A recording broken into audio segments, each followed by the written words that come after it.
Hey guys, welcome again. Pat The Pauper here with MTG Gaming's Bob. We've got another episode of Cardboard Conversations. Great to see you as always, Bob. Thanks for coming in. Yeah, thanks. Thanks for having me here. Always glad to be here.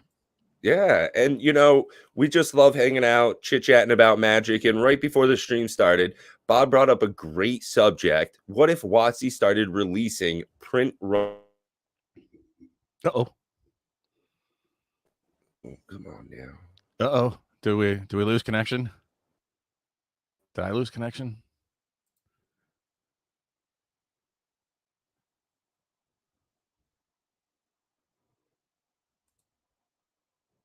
Well, I'm not sure if I'm actually going through here.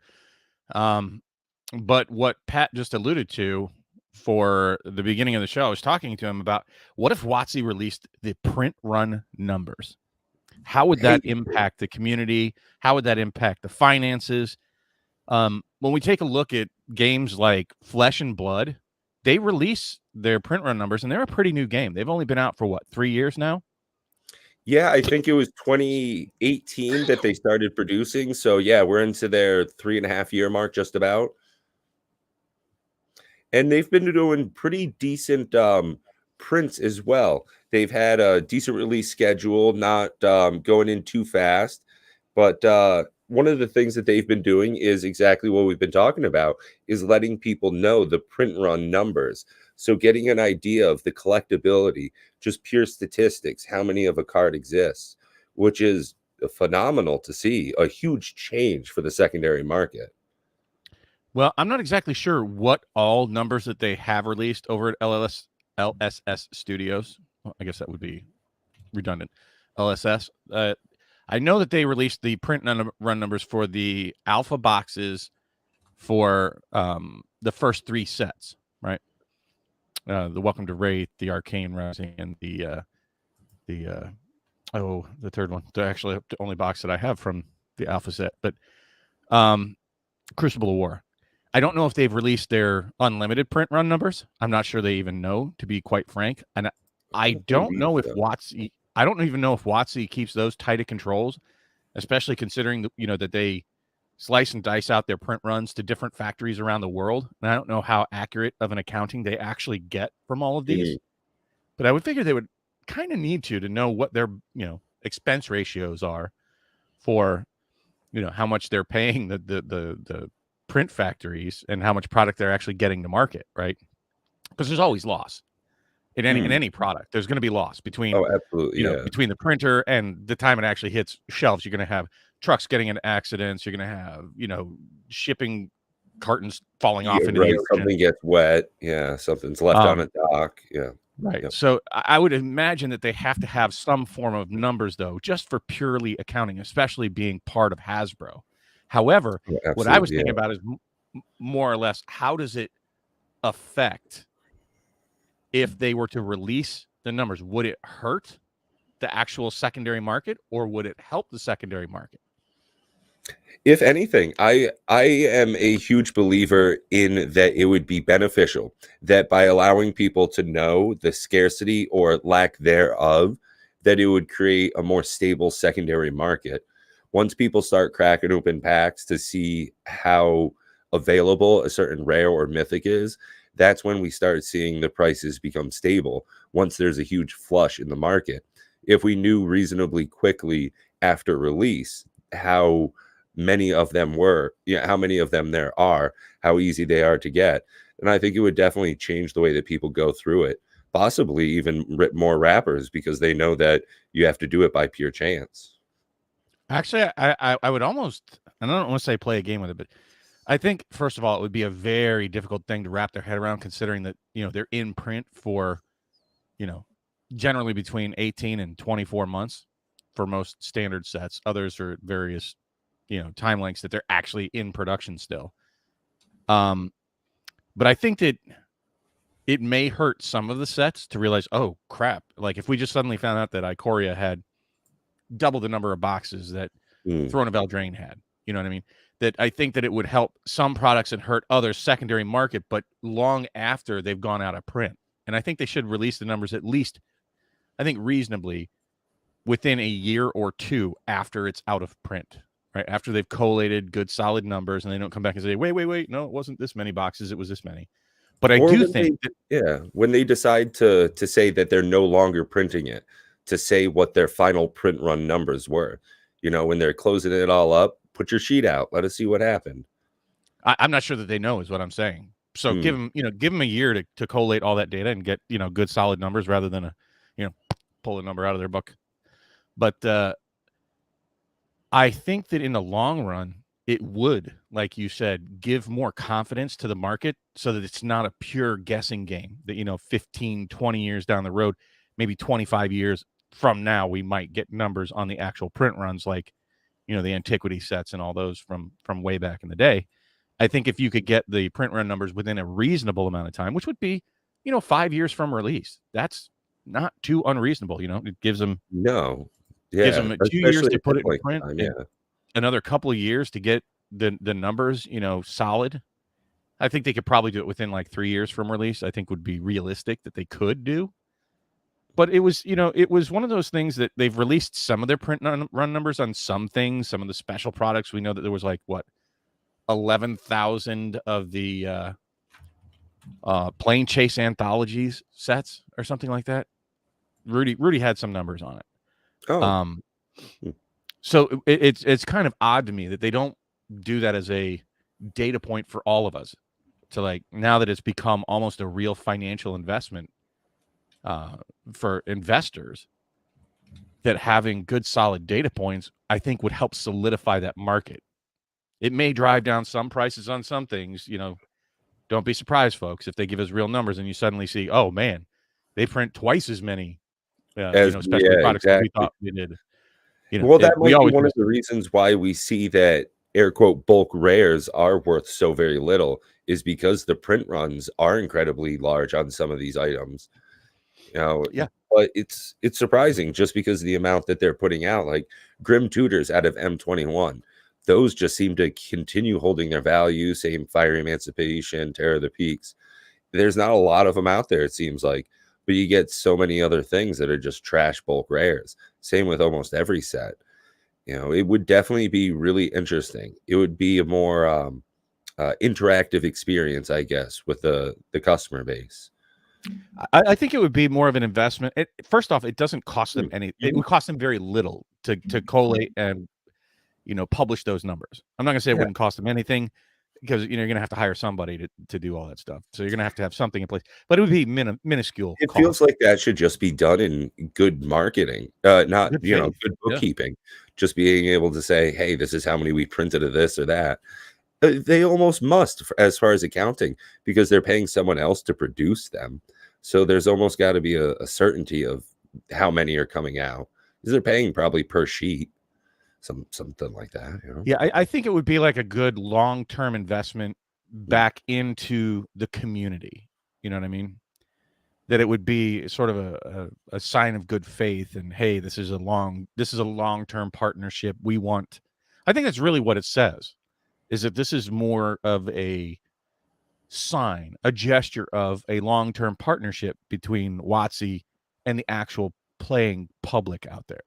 If they were mm, to release those numbers, it feels a little shady when they hide the numbers. Imagine buying a car and you don't see the list for all the prices on your car when you go to the dealership. yeah, That they just push that final price to you and you don't know why it's that price. mm.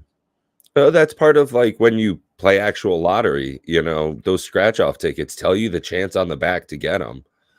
Whereas on a pack of Magic cards, it just says you're getting one rare, you might get a mythic, you have a X amount of chance to get two of them. It doesn't tell you what they're worth, if they're good. When you hit that jackpot on a slot machine, you pull that one-armed bandit, you see that number at the top. You know how much you could get. Yeah. Anyways, I thought it was an interesting topic because I was watching Mm, I've been watching some videos with Rudy and crew, and they've been talking a lot about Flesh and Blood. And one of the things that they brought up that really appealed to me was the print run numbers.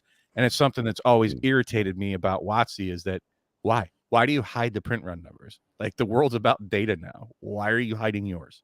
mm. What is the purpose of hiding it? Feels a little shady. Oh, absolutely. Yeah, and if if it was made more apparent, you definitely would see a lot more of a run on products. You know, it would definitely give that secondary spike. You give it a couple of years after release, they release print run numbers, you'll see that extra attention to the product. I think it would actually be quite beneficial to them if they started doing that. I think in the long run it would be. I agree with you. I think there could be some people sort of running for the hills on some products they've been stashing away for a while. If like, oh crap, there's way more than I thought, or it's way more in relationship to this set or that set. You know what I mean? Like you might see Dominaria spike if you realize, oh Lord, there's like 1/4 of the supply of, you know, War of the Spark. And I'm not saying these are the numbers, people. I'm just throwing out imaginary numbers to give sort of a relative idea that, you know, this is the upset that we could face. But I think in the long term, knowing that you have that comfort that they will ultimately reveal those numbers to us, so you know when you've got long-term stuff sitting on your shelf, which ones you should liquidate and which ones you should hold on to. Yeah, and on top of that, you know, just with like the Viscera Seer, the serialized card there, we're seeing that it says X out of 100, but we're not sure of how many of those have been claimed. You know, it's like the Willy Wonka lottery tickets. We don't know how many people have the golden ticket. It's interesting because we know that there's 100 of them. We assuming, I mean, right? So how many of them are being claimed? That's the thing. Maybe there's not even 100. Wouldn't that be some shit? Oh man, there's only 30 of them. Well, but here's the thing: we may never know because some people are holding on to them sealed for that very reason, right? Yep.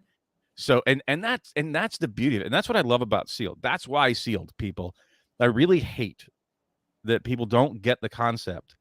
It's the gambler's fallacy. It's the when I talk to my fiance about it, it's if you're familiar with Schrodinger's cat, right? So every sealed pack of beta, every sealed pack, according to Schrodinger's cat, both has and does not have a Black Lotus in it.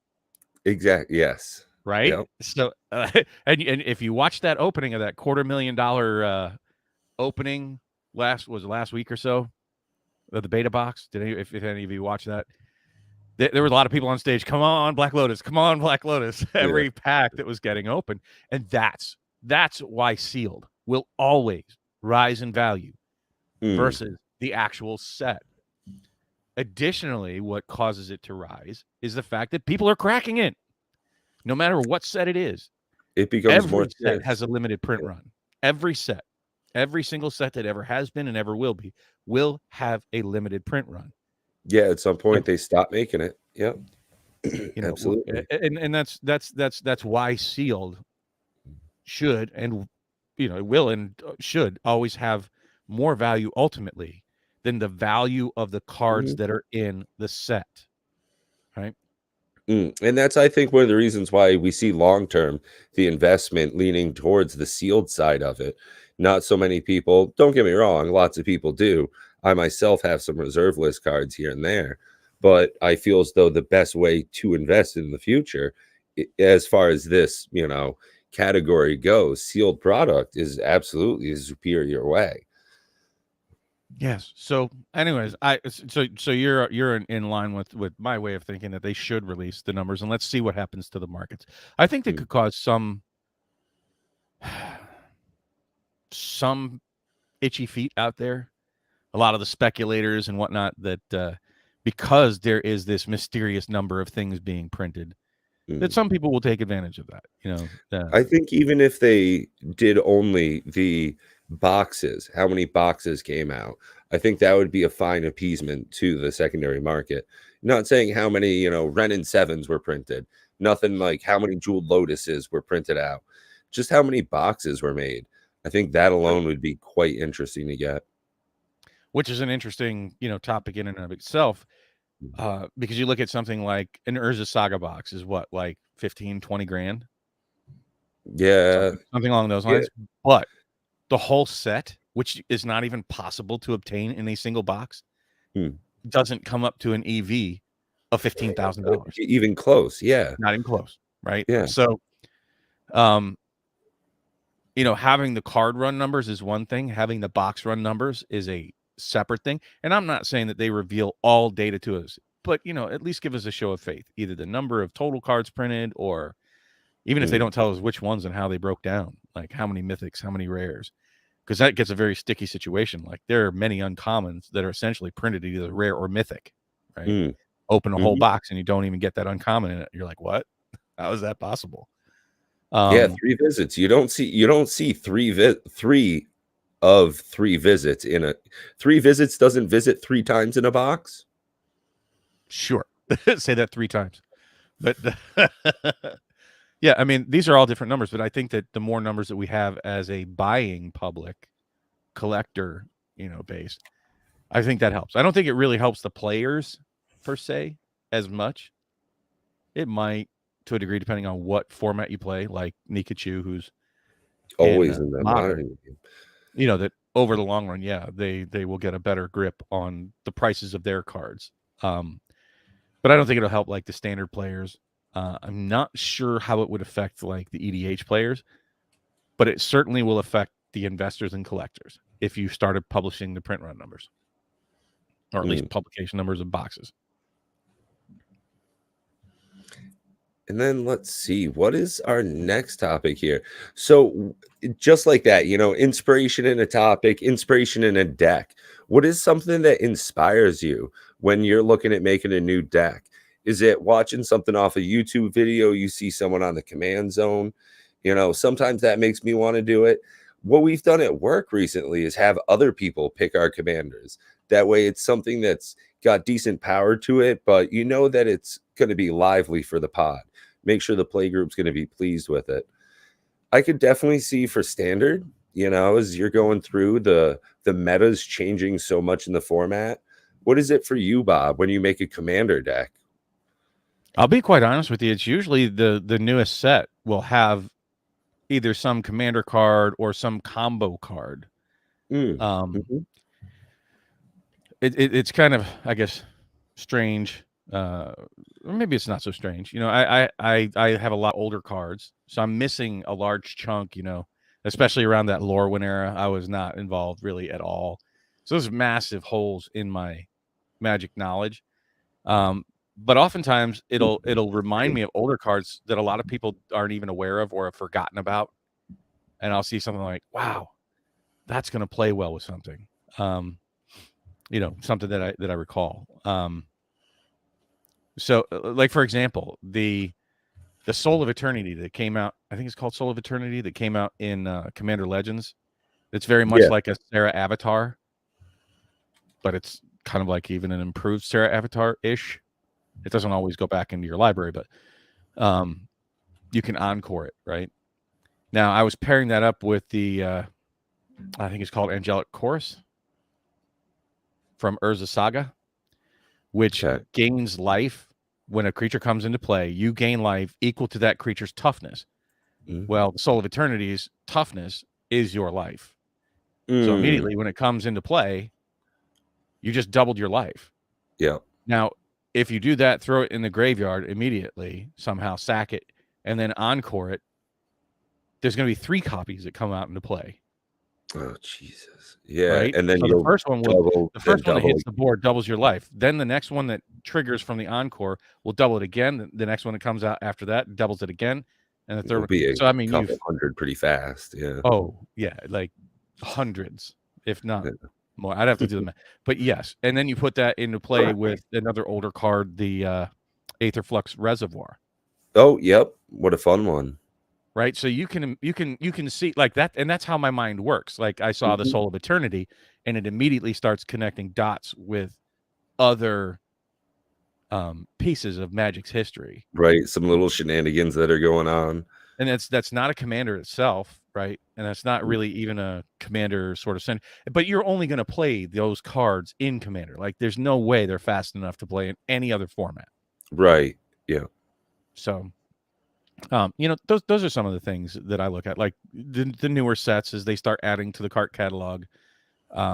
Sometimes it'll be shorts that people put out. I love Jake and Joel's Commander, the sleeper techs, and other shows out there that pop up on my feed. I'll look at interesting interactions, and it may not even be the interaction that they're showing, but it's a card I was not really aware of. Surprise, surprise. I don't know all the cards. So it brings it to my attention. I'm like, oh, wow, that'll pair well either with this new card or this old card. So I spent a stupid amount of time watching Magic content. I do watch a lot of YouTube, other content creators, all kinds of stuff all the time.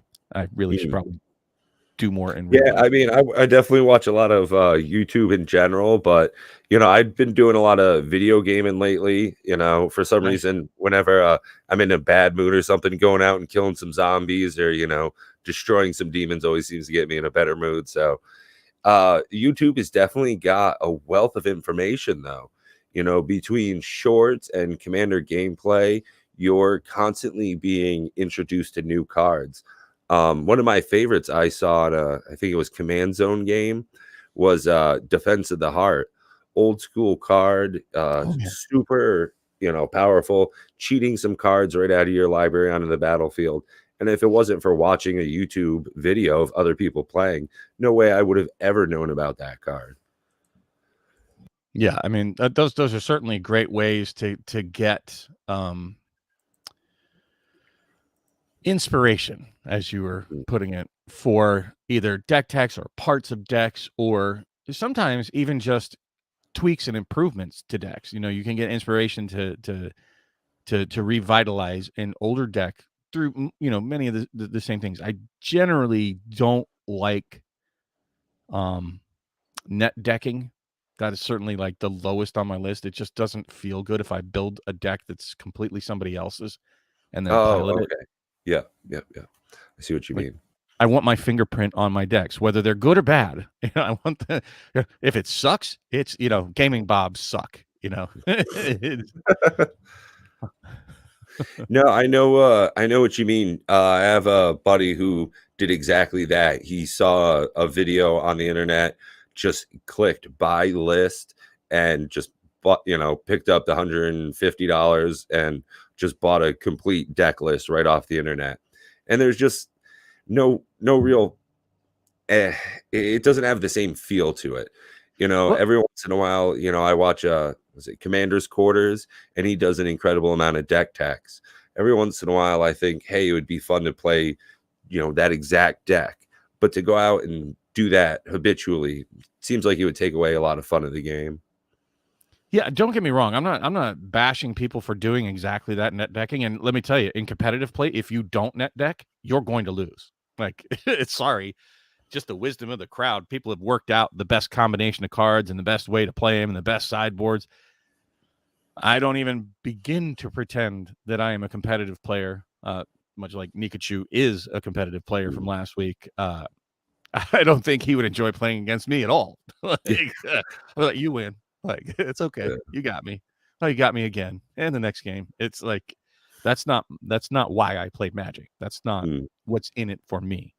But I don't bash people for net decking. I think it's certainly a best practice, honestly, for new players, right?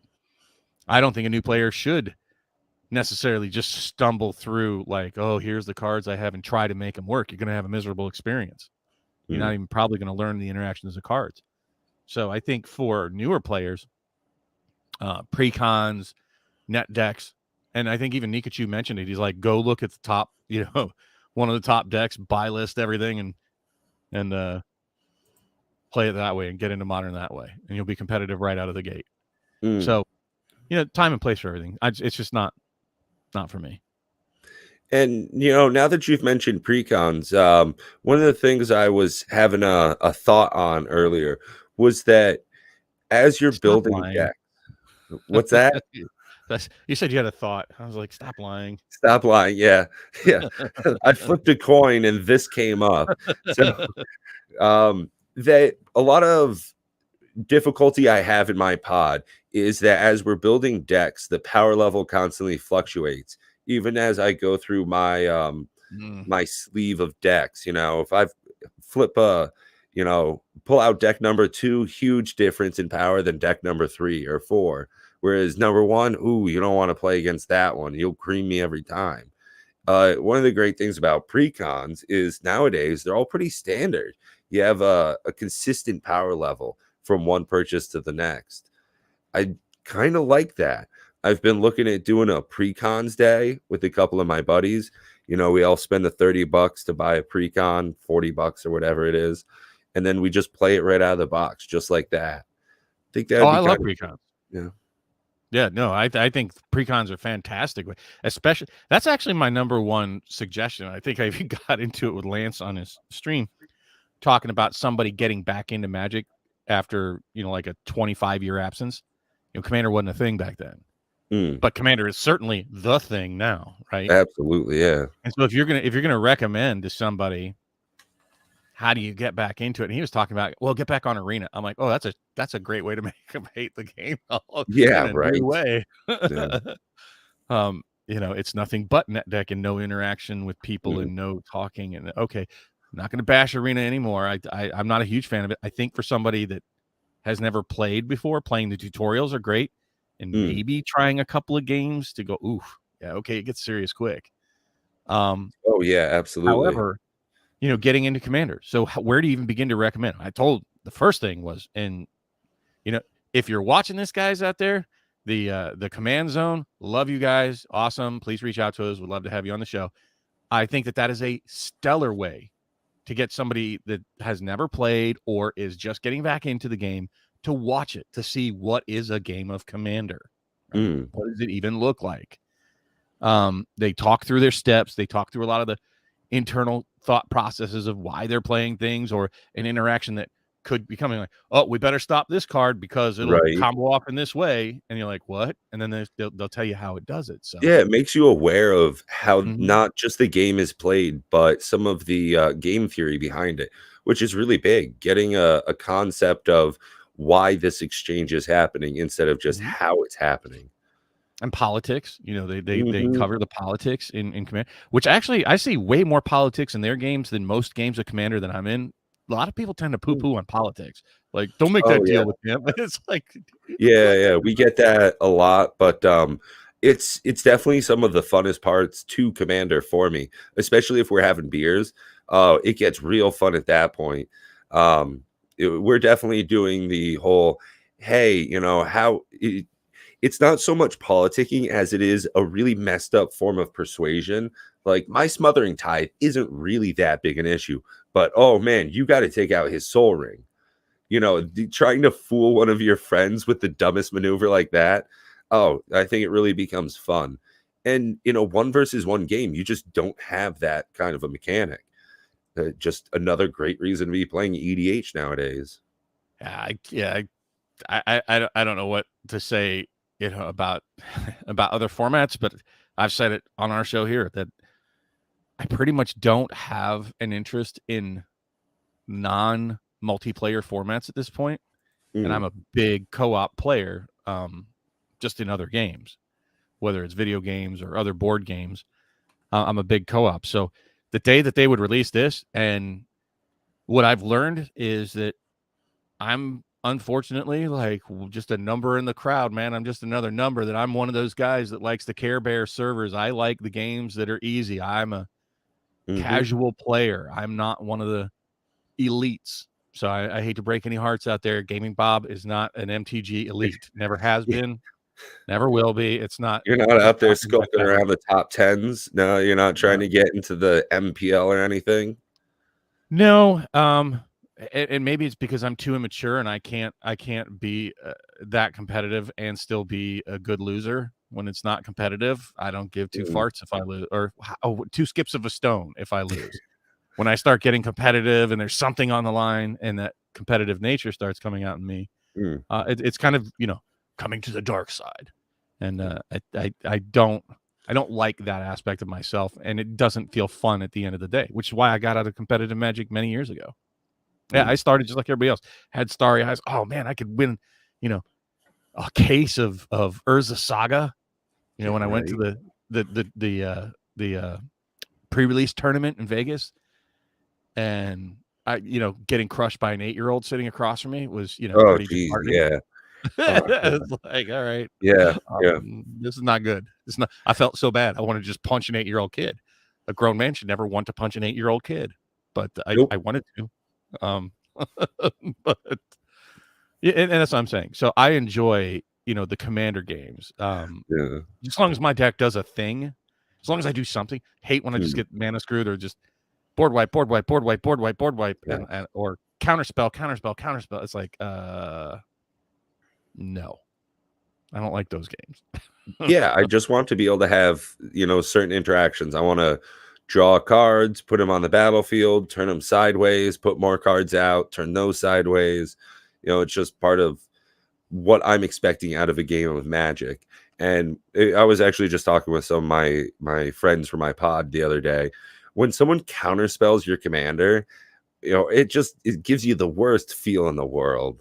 Yeah. Gabe. Yeah. Not to call anybody out, but yeah. Yeah. Like I said, and It's a I good don't move, blame anybody for any style of play out there, even if you enjoy pub stomping people. I think that should be discussed prior to a game. Yep. It's funny you No mentioned matter what that. it's called. My group here, we just made a a decision. We're all going to build one of the nastiest decks that we can imagine. The most cutthroat, ruthless, EDH, just kingmaker kind of a deck. And then we're just going to put those all against each other. I made a Narset deck, and it's pretty much by turn 10 going to win every time because you have so many turns. So it just gets nasty. We're all going to try and do that sort of a thing. But like you said, let me know if you want my Turgid deck list. yeah, right. There you go. That thing was fun in the worst way.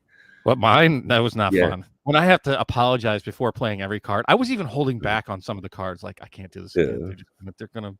They're just gonna log out. Like, like, stop. Just go away, Bob. Like, that was not fun. I don't enjoy that. No, I hear you, and that's why we had talked about it, and I just, God, it feels like they're gonna miss an opportunity. Tinfoil hat Bob here, if they don't smash together something like Jumpstart and Commander. I like that there was a Command-Start, draftability experience with Commander Legends. I just don't feel it really panned out. I only did one Commander Legends draft, and it was fun enough because everything was quite powered down, but one person pulled a good card, and that was it. They shut everybody else down. So it would definitely be nice to see that change, like you're saying, to get a Commander format of a Jumpstart type product, something that you can smash together real quick. I certainly see where that variability could come into play with Commander Legends, but my draft experience was very different. I think we've opened like 2 boxes now, doing it, going through, I don't know, was that 4 complete drafts or something? Or more? No, I think it's like 4 complete drafts with 4 players, right? I don't know. Feels like the math didn't. I'm failing at math at the moment, but I want to say it was at least 4 full games. With 2 boxes, 3 packs a person, yeah. And there was like 1 game because we were all stupid and handed every Cascade card to Matt, and he just stormed off on us. It was nothing any of us could do. There's nowhere near enough removal when you're playing against somebody who has 25, Cascade cards in a 40 card deck. It's like, okay, yeah, that didn't go well. Apex Devastator. And he did. He had the Apex Devastator. It was terrible. It was not even close. That was a runaway game. That was awful. But that was our fault. We were like looking at all these green cards and a few red cards that just nah. We don't want these. We want the black ones. We want the white ones. Dude, that deck was brutal. Outside of that, the only other one that was sort of imbalanced to me was Liesa, and I actually drafted her. And I just drafted her and a bunch of flyers and some of those artifacts that like equipment that just protect and pump, and it got ugly really, really fast. And the Slit, I don't know if you're familiar with Slith Ascendant, but that card was good back in the day, right? It just keeps getting beefier and beefier. And they handed me, there was in a single draft, I think I had 5 of like the life gain, like 3-4 angels or 3-5 angels or whatever they are. It was it was it was pretty stupid pretty quick. Yeah, just all flying and big beefy things, and Liaison just got bigger and life gain. It was brutal. Plus, you don't have to pay commander tax on her, really, because you Yeah, can just this, sack you know, the slim caster. 60 card. Yeah. So you go No, through no, a no. main I'm just saying, like, even when they blow her up, it's like, okay, I have 5 mana. I'll still cast her, and all right, now I got to pay 2 life. Yeah. Okay, next time I pay 4 life, but she's life linking 4/5, so it's like, okay, go ahead, kill back her. pretty fast. Yeah. Come back pretty fast, and I'll just gain the life that I sacked to put her in place. Yeah, she was brutal. So if you're playing Commander Legends out there and you see a Liaison in your draft, take it. Trust me on that one. Oh yeah, and Commander Legends was announced as out of print now. So it was last distribution for distributors. Love saying that. And now we'll definitely see that increase slowly in box prices, probably some singles too. So definitely if you've got yours, just continue sitting on them. I know I've got a couple of boxes hanging out in a closet somewhere. It's such a fun set. I've actually still got a couple of packs to open up for the channel here too. I've made no secret about it. You know, I've certainly been singing the praises of Commander Legends since day one, right? Like, get it, hold on to it. I have 4 cases sitting on my shelves that are going to sit there for a good long time.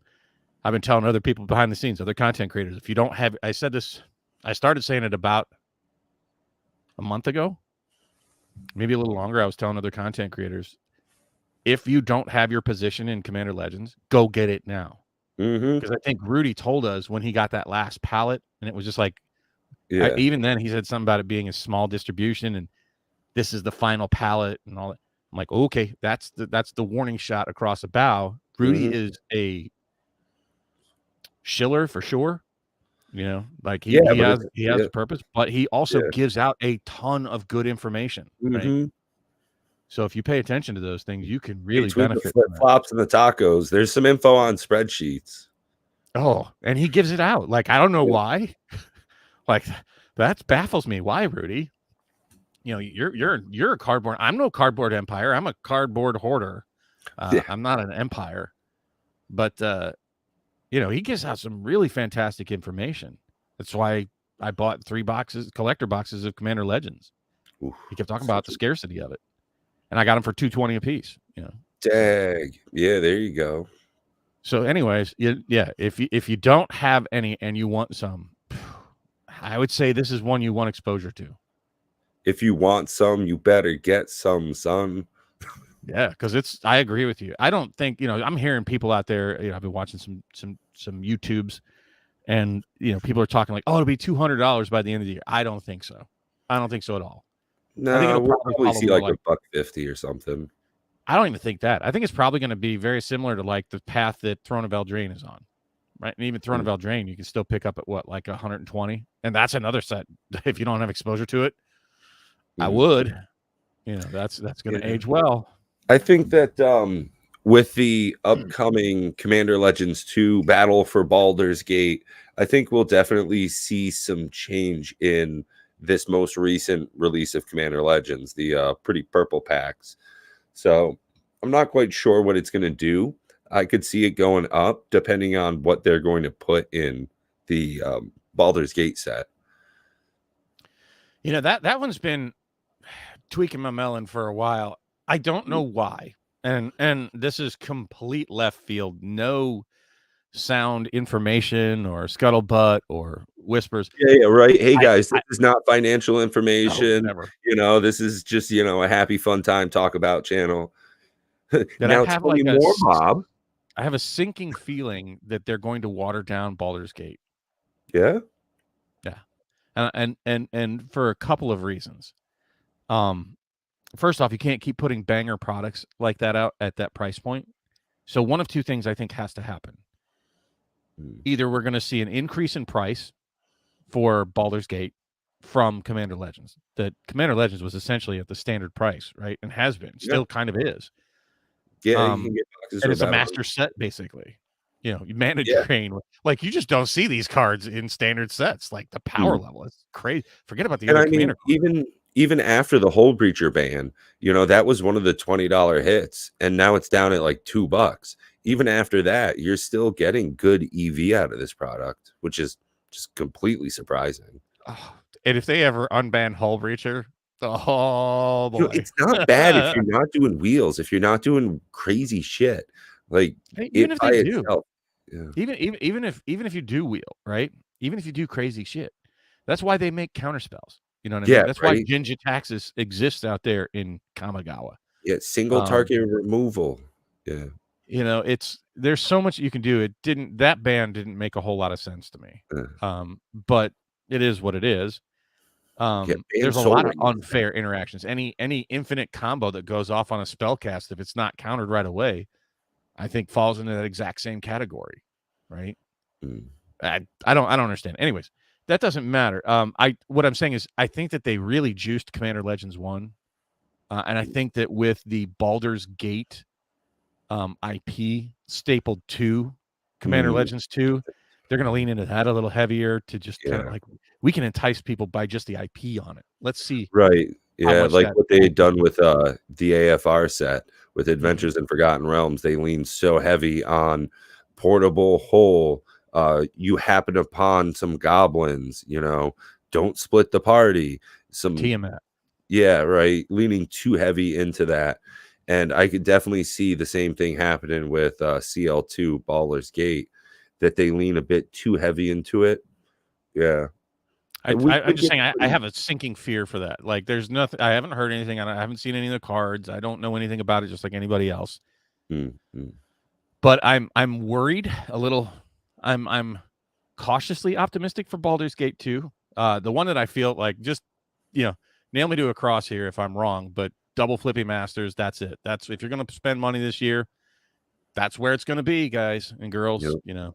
I don't see how they could possibly print that double flippy masters without juicing the daylights out of it. Mm. Like It would, their masters yeah. products, you know, they learned. Like they showed us that they learned in double masters. When you look back at like the flop of iconic masters, which is still kind of a meh. Yeah. Like, that's the thing is even, like, one of the worst sets that they've put out in the Masters type series is Iconic or, shit, what's the blue one in those weird cardboard packs? Was it Masters 20 Modern Masters Masters? Masters 25. 25? Yeah, and those ones, they come out super damaged, so that's probably one of my biggest issues with that set. Not a whole lot of gas in that engine, but, I could I'd like to see that continue step up in power. Well, not in power, but in good Value. cards in a set. You know, it's not that they need to fill every card, every uncommon, every rare needs to get +1/1 for base power. No, no, but have those chase cards. You know, that new jeweled lotus. You know, the chrome lotus. Maybe that's what we're gonna get. But in the double flippy quadruple something or others, it's gotta have something good in it, because if not, they're just missing out on such a huge financial opportunity. I mean, the double VIP masters that they just recently did, that's like $150 for what, Well, 30 that's cards? sort of where I'm going with this Yeah. background today is sort of what you're saying. Um, I think that the Masters products is where they've been learning about us, right? And I'll explain that in regards to the Viscera Seer here. I think with some of the new products, especially, you know, as a recent returnee, prior to this return, Magic products had a pretty standard cost, right? Your boxes were always around $100. Packs were always around $3-4. Mm. And they've been pushing that envelope ever slowly upwards. You know, even with like the Mythic Edition, War of the Spark. I don't know if that was the first Mythic Edition. I don't know which one was. Um, Mm. but they're testing us. They're pushing our boundaries to see what is our threshold for what we're willing to pay. What's the maximum envelope for paying for a product, right?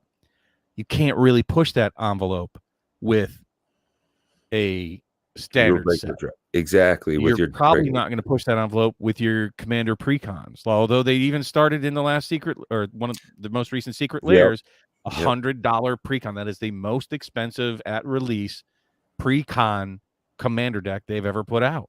Mhm. Right. And I'm not And it talking was a about the huge hit. value. People seem to really like that. I don't think I it's bought been one. delivered yet, No. but a lot of people were really hyped on that. And I've got to say, I liked some of the card treatments that they did. So Well, I look at it can this way. How much are some of your commander decks? That's why I looked at it. Right? I hate saying it out loud, but yeah, my Kikar deck is probably like 325. I think my Slivers deck is probably 5 and change.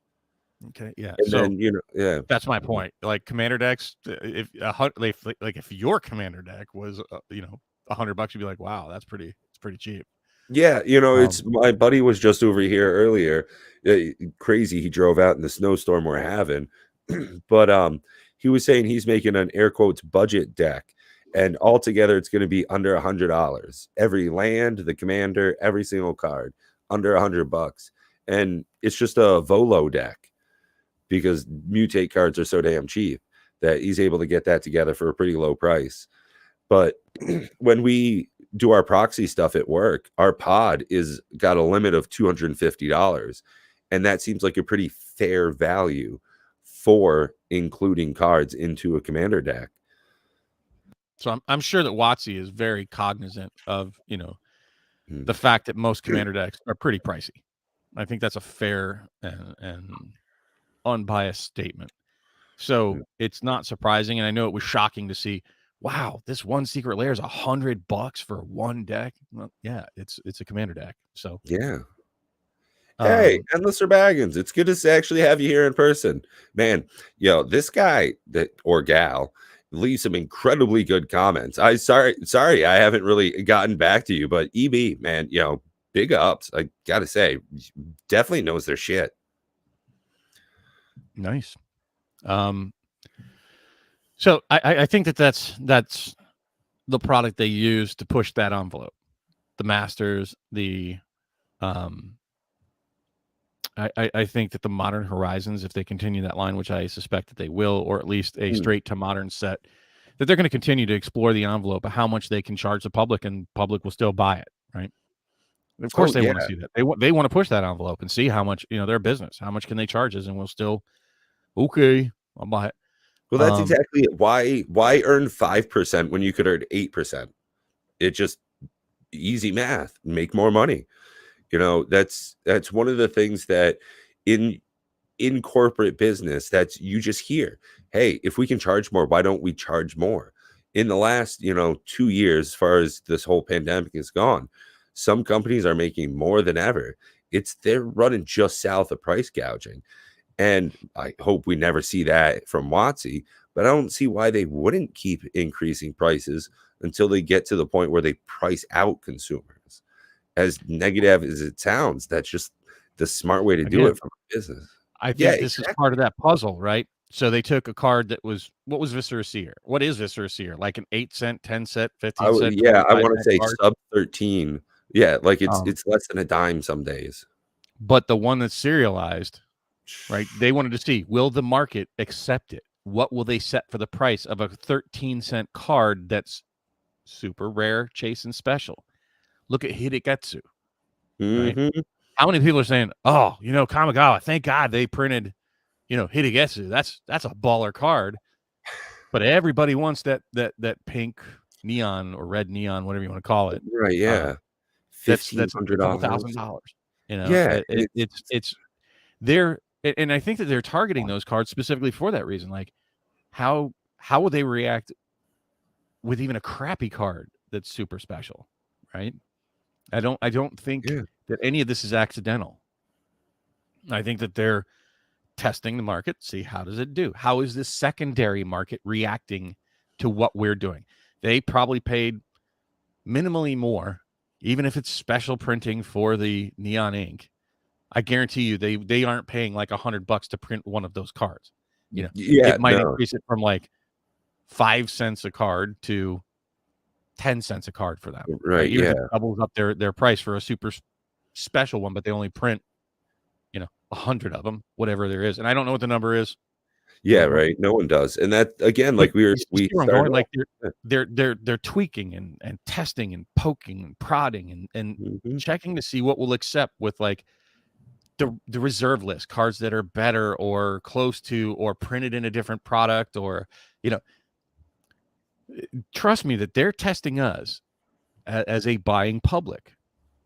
Baggins has got a good point. Maybe they were testing us out with the double feature. It wasn't a Let's just good reprint product. the same cards and see if they'll buy them again. Yeah, and son of a bitch, they did. That's the wild thing is, how many YouTube content creators I saw ripping open a very poor looking product. And so in my pod, we do so much proxying, and you have the choice of which version to print out. We made an agreement no one would print out double feature cards because they look like shit and you can't read them. They're all black. What are you doing here, guys? It's ridiculous. We have color printers for a reason. Print a green card in green. That's why it's called a green card. It's not a black card. Get out of here. Yeah.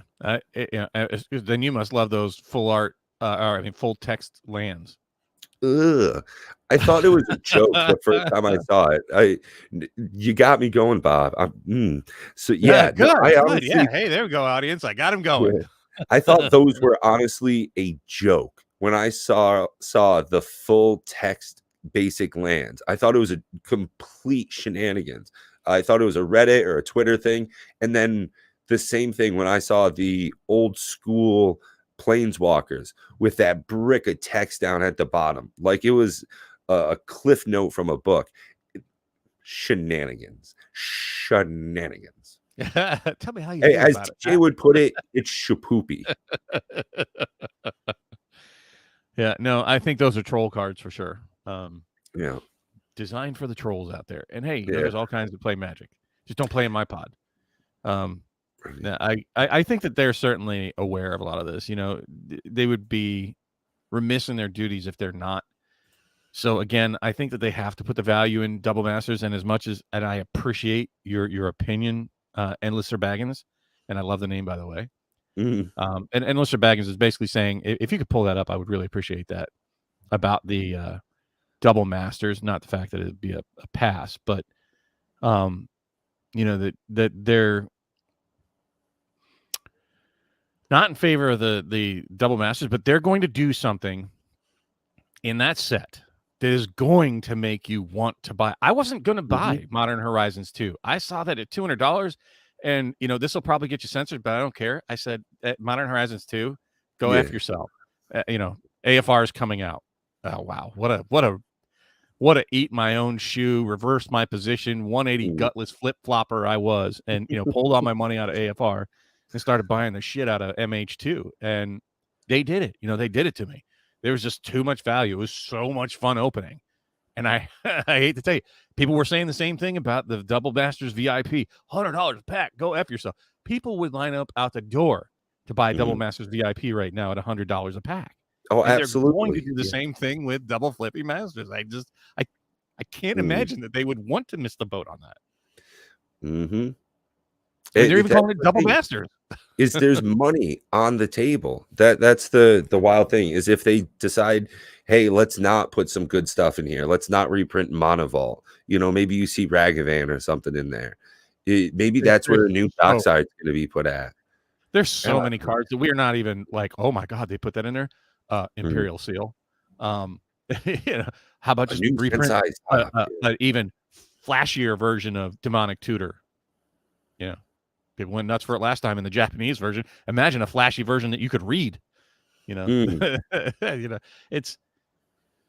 It's I think it's their flagship at this point, right?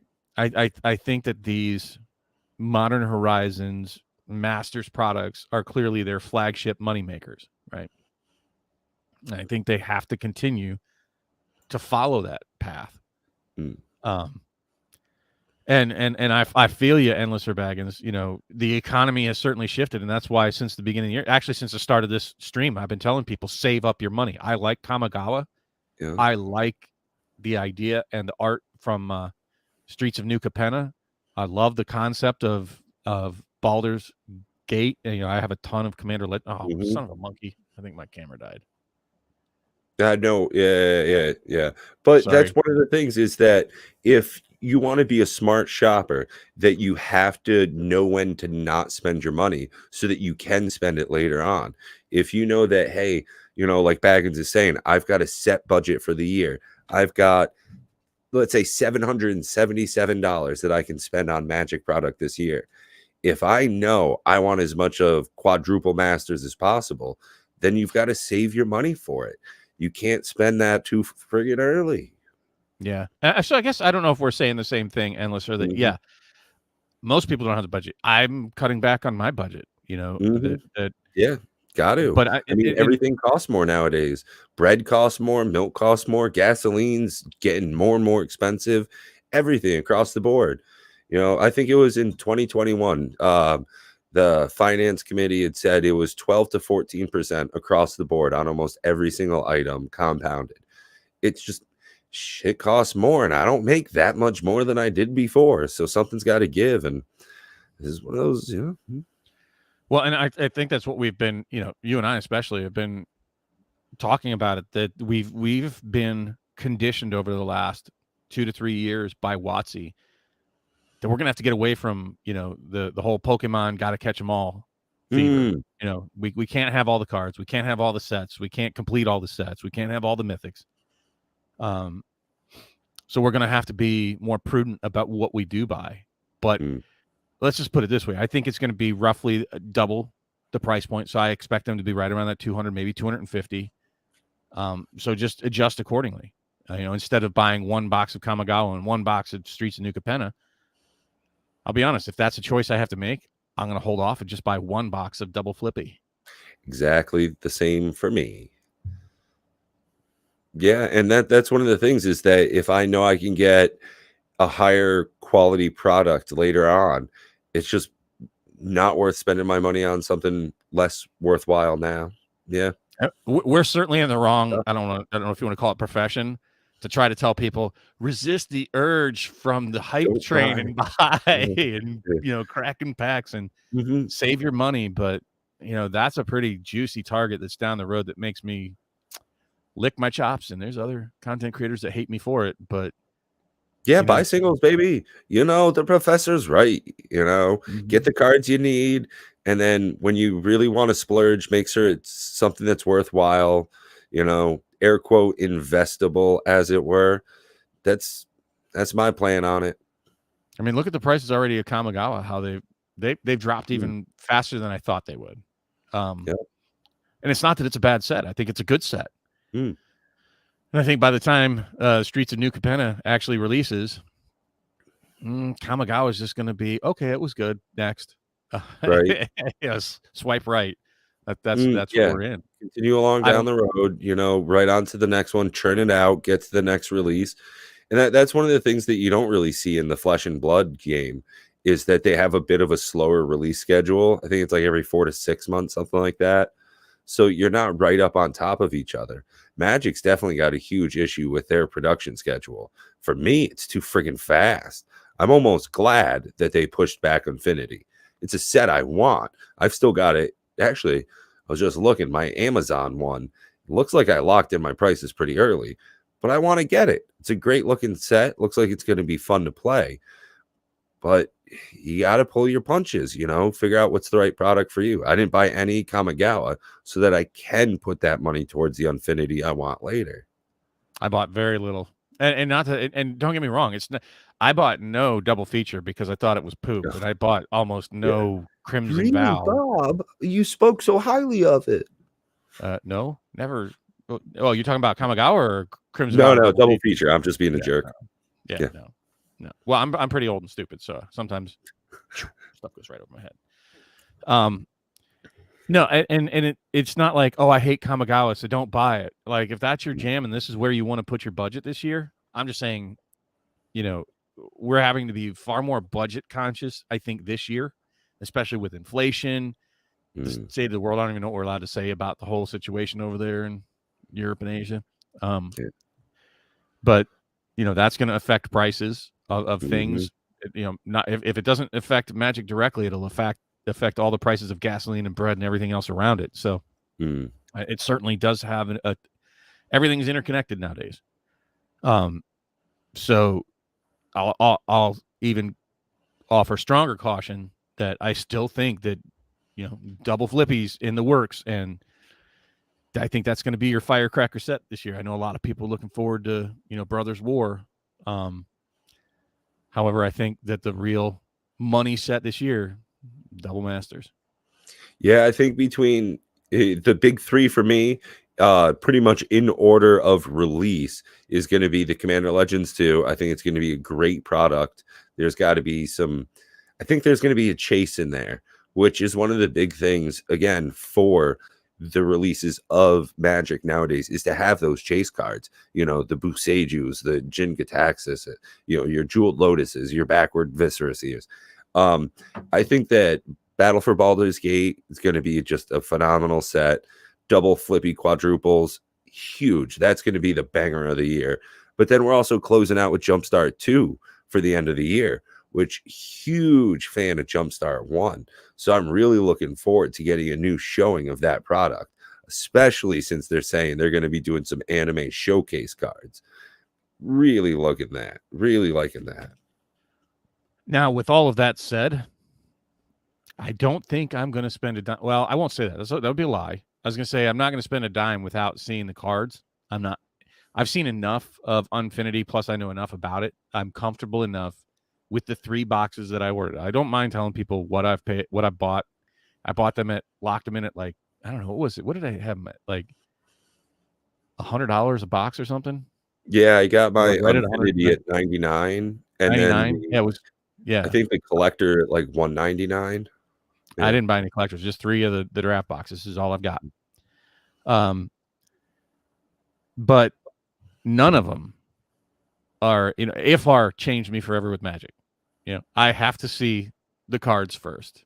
And if they don't do spoilers, if there's no spoiler season, which I would love anyways, I'm still going to wait. I'll be even more patient. I'll get them after the release, right? FOMO, I think, is Magic collectors' worst friend, right? that is terrible. So arch enemy, yeah. Patience.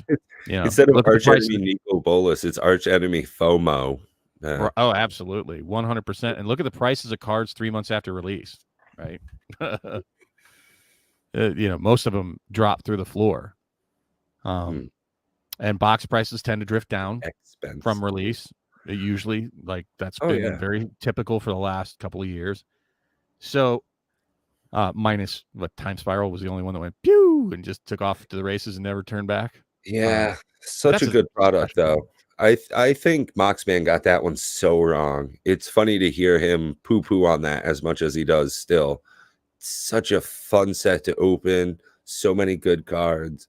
I don't think the quality, honestly, the print quality, I like the Belgian printing of the Commander Legends. They have a nice gloss to a machine.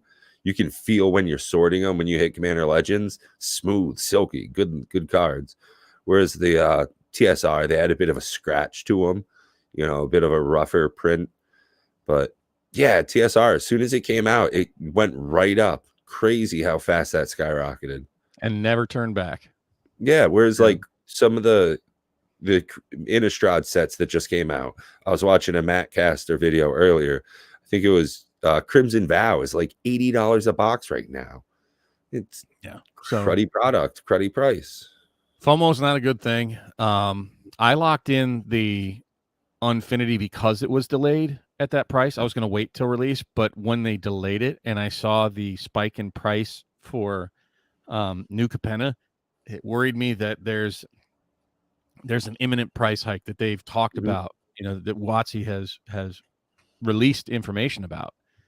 I think we're beyond the date that they said that they were going to do the price hike, but I think it's still imminent. I think that there's going to be kind of a, you know, sticker shock price hike coming this year. Like that's, I don't think that's a tinfoil hat. I think that's pretty yeah, clear. I mean, New Capenna is going, you know, about 115-ish, give or take a few. So we're definitely seeing a couple of points across the board on pretty much every Magic product. And we'll see, you know, just one day where, hey, Commander decks, you know, precons, now it's $10 more. It used to be $29.99, but now it'll be $39.99, and they'll just set the new standard. Yeah, so I do think that that's coming, and I think all of this, to sum it all up, is that we just have to be wiser shoppers, right? We have to shop S smart, and Exactly. Monster's got it. Yep. Yep. yeah, I mean, we have to be smart shoppers, if we want to continue to play, and if we want to continue to grow our collections, and if we want to continue to invest in it, and all the things Magic is it. I think we have to get away from the mob mentality, FOMO, hype train, buy it now, pre-release. No. I think we need to learn. I think patience is the word of the day for the smart Magic buyer out there. And I think that this year is going to be a big shift from the last couple of years. I mean, look at how many you couldn't get products. Some of the products when they released back in 2020 and 2021, it was hard to get your hands on stuff and had to wait till on a lot of the websites, they don't talk about it much, but like, oh, out of stock. Yep. And then when it did come back in stock, sometimes they jacked the price up. Sometimes if it was sort of floppy, it would go down. But you're certainly better off, being more patient now. Seeing if it's something you actually want rather than just buy it because it's Magic. Right. Yeah. Because it's the new thing to come out. That's one of the reasons is that if you want to buy more later, you got to buy less now. Yeah. So hopefully, that sinks in with a lot of people, and people are taking having a little more discerning eye when it comes to, looking at Magic products and how they're buying it. And you certainly need to ask yourself that. You should have that conversation with yourself nowadays. What do I want to spend? What do I really want? We try our best here as content creators to cover as much as we know, as soon as we know, look at the financial aspects of it, give our 2 cents on it. And hopefully it helps a lot of you guys out and ladies out there. Because a lot of it is, going back to the very first topic of the show, a lot of stuff is smoke and mirrors. Nobody knows real numbers. We're making up the prices that you look on the, TCG player. Why is that the de facto price of a thing? Why is this old eBay listing it? It's all fugazi. It's just community agreements on this product is worth something. So, we do our best to kind of like, here's what we see, and you make up your mind. Anyways, that's my 2 cents on all that. Great comments though, Endlesser. You got me thinking. Wow. It's already been over an hour. Yeah. Do you want to keep going for a little while, or you want to call it for a night? We can go if we have more stuff that anybody else would like to talk about in chat, or we've got plenty of stuff we can talk about, but yeah, we don't want to drag people's evenings out too much either. So if you guys have any questions, this would be a great time. If anything that we haven't covered, anything you would like some answers on, or just a topic you'd like to bring up about Magic. It's kind of a slow week if you really ask me about it. There were some bannings that I was like, oh, okay, Luris got banned. Right, yeah. That was big for Modern, but I'm not a Modern player, so no offense. Exactly, sorry, yeah. I don't care. Yeah, that's about how I see it, is when people are like, oh no, huge change in the Pauper format. Even though my name's Pat the Pauper, it's not because of the Pauper format. It's because I'm poor and, I'm just trying to get my money. Yeah, it's just trying to get my money together to buy Magic cards. I ain't no, Rudy Bo Booty. I ain't buying Magic by the pallet. Wish I could, but I ain't. I don't even want that. Think of that. Think about that, audience. Would you really want a pallet of Magic product? Think about that. Where would you put it? First of all, do you know how much a pallet weighs? Oh God, yeah, that's a pretty solid point. Yeah. How are you going to sell it? Right? Let's say it's especially a new product. How are you going to sell it at a price that you're not losing money? Ooh, reprinted. That's a great question. You should bring that one up on Coach. Yeah. But would you want a pallet of Magic? I don't think I would. Right? No, probably not. A pallet would actually be pretty hard to deal with, because a case of cards is pretty, weighty, whereas getting an entire pallet of cards is going to be just crazy. That'd be a nightmare to try to sell it. Right? Titan Dooman says that they would just open it all. Yeah. Right. Think of the mess you would have. Think of the jank you'd have to try to get rid of somehow. What do we think that would get reprinted in Double Masters 2 or Commander Legends 2? Bob, do you have any Soul inklings Ring. on Soul Ring's gonna be reprinted in Commander Legends too. that? Yep, that's a guarantee. Yeah. So one of the cards, I mean, I'll go on a Commander Legends more than the Double Masters. For Double Masters, my guess would be Ragavan, potentially the Elementals from Modern Horizons 2, because they were so expensive and so good. But so I mean, that's about the only ones that I've really put any thought into with the Double Masters. Other people have like a top 10 list of what they think they'll see in there.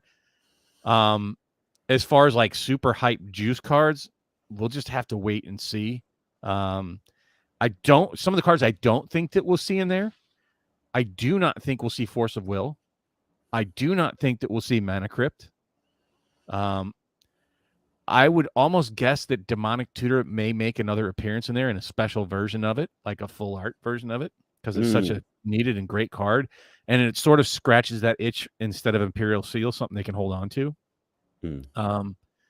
But there's going to be some stuff in there that I don't even know, like they just have maybe the Eldrazi again that are getting up there in price. Snappy is another one that's, a high value target that's continuing to go up. So I think some of those are certainly in line with some of the things that we're going to see. For Commander Legends 2, I don't agree with Moxman that we're going to see another Mox come out.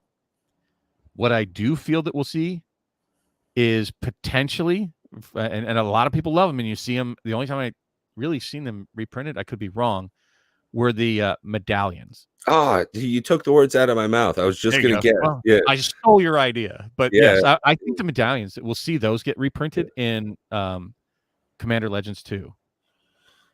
So I'm sorry, I droned on there, and I stole your thunder there, Pat. Do you have Commander Legends 2? Let's kind of break that down. What do you think that you're going to see? I think reprinted? We'll see another pretty good showing of our staple cards. So you'll see your, Path to Exiles, your Generous Gifts, that kind of stuff. You're going to see a lot of your staples come out. Now, I do have one commander I think we'll see.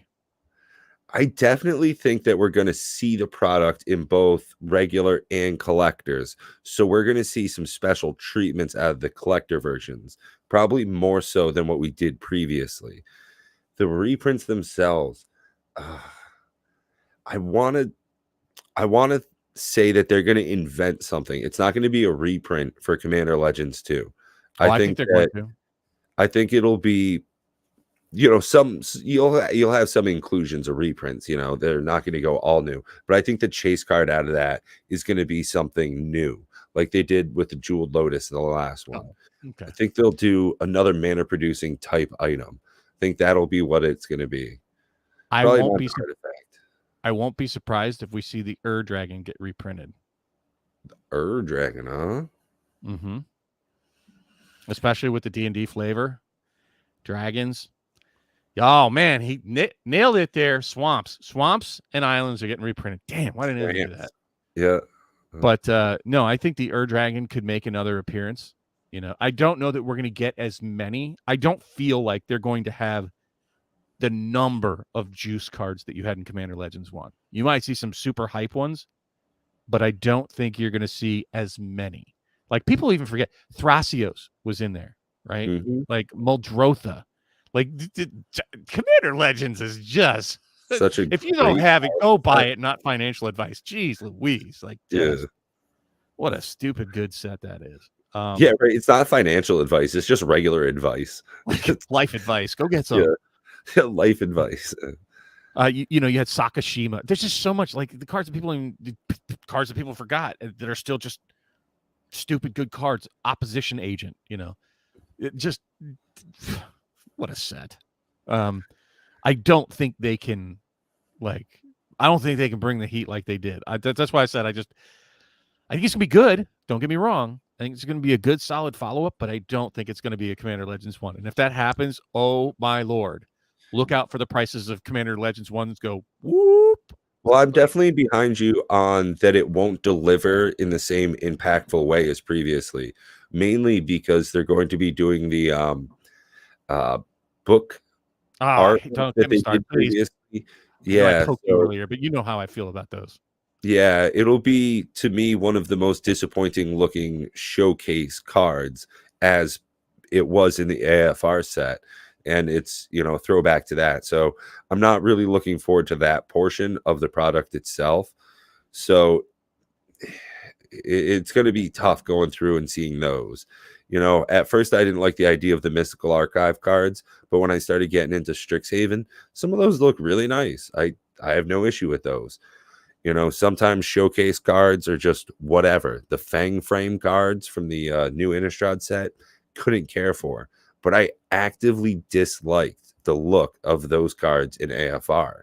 Me And too. by putting that in Commander Legends 2, I think that's going to take away a little bit of my anticipation for that, Now, which is good. something that I want it, yeah.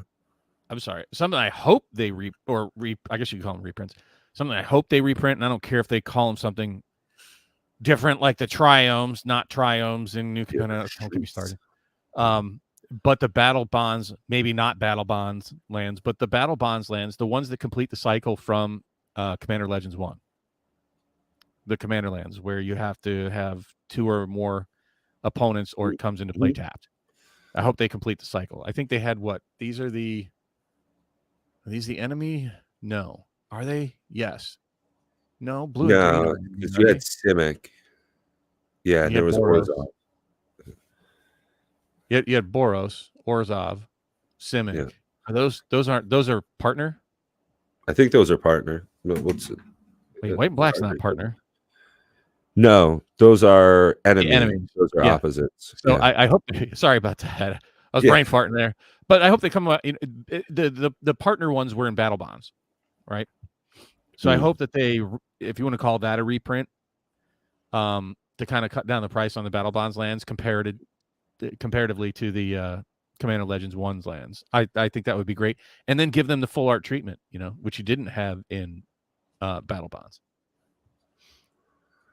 No, the battle bond cycle was not completed in Commander Legends. There's only 5. Correct. And they are Yeah. all the enemies.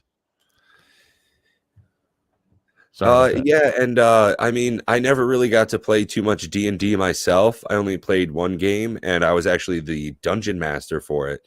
So I like the lore behind D&D, some of the feel for it. I actually am a huge Forgotten Realms reader. Love the novel series. Drista Oridon is probably, one of the archetypes of a hero for me ever since I was pretty young.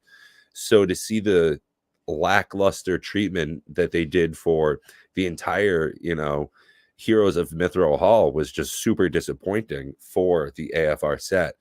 And if they're going to go through and trudge up some of my childhood memories and just crap all over them again, and especially in a poor looking frame, be kind of disappointing to get that out of the Baldur's Gate. Yeah. I'm sorry. I misunderstood what DK was saying. Yes, they did complete the battle bond cycle with Commander Legends, but I was talking about reprints of the battle bond lands. Because I don't think battle bond was actually all that huge. I don't think it was a huge seller. I know it's pricey, but I don't think it was a huge seller for them. Because I know it was pretty low in price for quite a while. And I know that people had a hard time getting their hands on it. So there was something there with battle bonds. Like, I don't think it was the hit that people look at it now to be. It's funny how we look in the rearview mirror at Magic products and go, that was a great product. When it came out, oh, this is crap. It's maybe a big egg on my face about the whole, Innistrad cycle from last year, but I'm not a fan. I don't think that too many people are going to look back on that and think that they missed out on something good. I mean, maybe Zendikar Rising, people will look back with a bit more of a teary eye than they had when it was originally out. Getting your expedition and the box toppers. People definitely overlooked the collector's box for Zendikar Rising, but I don't think they'll have the same thought about Kamigawa. I don't think they're going to look back at Kamigawa the same way that we look back on Ikoria right now.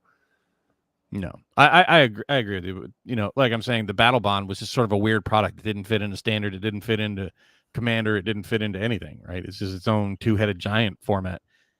And I got to be honest, I've never played two-headed giant. I know that it exists. It's been around, but You know, it wasn't a super sought after product. And I think at that same time, it was sort of, correct me if I'm wrong, but I think people were still at that time more starry eyed about things like conspiracy, right? Wasn't it like pretty close to that? And you still could buy conspiracy stuff, and you had just some other things that were in favor at that time. So, yeah, I was pretty sure that Battle Bonds, because it was right before I came back, was not a super favorable product. So I don't think that, and I guess where I'm going with this is I don't think that there is a ton of the Battle Bonds Commander lands as compared to the amount of Commander lands that came out in Commander Legends 1. So I think it needs a reprint to keep the pairing somewhat close. It really sucks when you have a cycle. Like, let's say if the Triomes come out and, you know, you have a super disparity between the Ikoria prices and the Streets of New Capenna prices for the Triomes. That would really suck. So I don't think they want to see that same disparity. And I think that just the volume of what's out there from Battle Bonds is insufficient for what's really needed out there for the Commander audience. I think it'd be a good target for the reprint there. I think it's most appropriate spot to put it. Even if they rename the lands, you know what I mean? Call them something different. I would love for there to be an Eldrazi in there. I don't know why it would be. There's no reason for it. But, you know, the Eldrazi are attacking Baldur's Gate. I know it wouldn't make any sense, but yeah, that's really off flavor for Baldur's Gate. Yeah. Oh, absolutely. Yeah. But that's why I said I put the Eldrazi more in the I think I got it. Double Flippy Masters. They'll do the Crystal Shard. That's going to end up being the chase card. That I'll call that one. It's going to be Shinnabon. The Crystal Shard is going to be the chase one, and it'll be some sort of crazy mana artifact, replicating ring style, where it makes more of itself. Yeah. Another card I think that we'll probably see in the Double Masters, and this is a really long-winded way of getting back to the original question for reprints out of Double. Is great question, by the way. I think that Phyrexian Altar is getting up there, and it hasn't been reprinted in a while. So I think that would be a juicy target for Double Flippy Masters. I think people would go bonkos for that. That's a great Commander card. I think that the ones that are going to be most sought after are going to be the cards that have a crossover between Modern, Legacy, and Commander, right? Ones that are wanted in all of those. So those are the cards that I would be looking at to most have the highest reprint target. Imperial Seal is one of them, but I don't know. It feels like they're messing with us with Imperial Seal, right? I'd like to see Sensei's top again in there. You know, what's that? Sensei's Divining top. It's just getting, you know, pretty damn expensive. Could be a good place for it.